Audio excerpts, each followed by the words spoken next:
চলুন জেনে নেই পরকীয়া প্রেম নিয়ে গবেষণা কি বলে। গবেষণায় দেখা গেছে পরকীয়া প্রেম হচ্ছে এক ধরনের মানসিক রোগ। পারিবারিক নানাবিধ ডিপ্রেশন থেকে বাঁচার জন্য সে এই পন্থা অবলম্বন করে।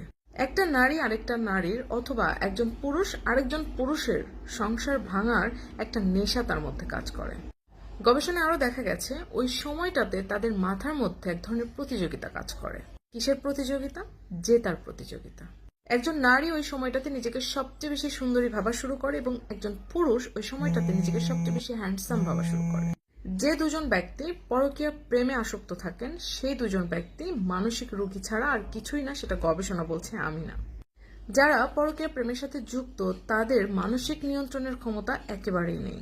তার নিজস্ব পারিবারিক অশান্তি থেকে বাঁচার জন্য সে আরেকটা পরিবারের আরেকটা মানুষকে হায়ার করে। ওই মুহূর্তে শুধু তার মাথায় কাজ করে আমি ভালো থাকছি কিনা, সেটাই মেইন ব্যাপার।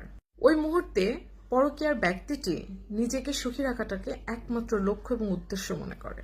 পেছনের ইতিহাস ঘাটলে দেখা যাবে সে অতীতে কোনো একটা ট্রমার মধ্যে দিয়ে যাচ্ছিল এবং ওই মুহূর্তে তার সন্তানদের প্রতিও তার কোনো রকম মায়া কাজ করে না। সংসার বলেন, স্বামী বা স্ত্রী বলেন, কোনো কিছুর প্রতি তার কোনো আগ্রহ থাকে না। যারা পরকীয়া প্রেমের সাথে জড়িত তারা যে মানসিক রোগী এটা অনেকে ভাবতেই চায় না। যখন সমাজে সেটা জানাজানি হয় মানুষ তাদেরকে থুতু দিয়ে বা ছিছি করে দূরে সরিয়ে দেয় এবং ঠিক তখনই